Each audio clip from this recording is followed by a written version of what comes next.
Welcome. Today we'll calculate the linear speed of a ceiling fan's blade tips.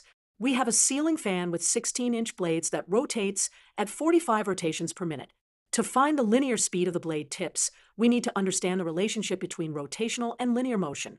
As the fan rotates, each blade tip traces out a circle. The distance traveled in one rotation is equal to the circumference of this circle. Let's solve this step by step.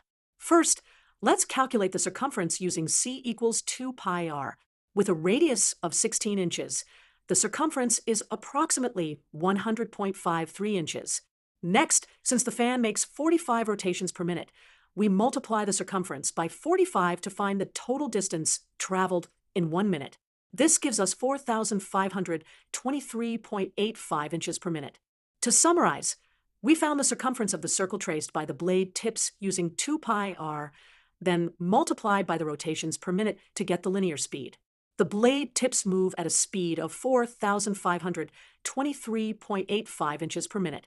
This example shows how we can convert rotational motion into linear speed using the circumference formula and the number of rotations per minute.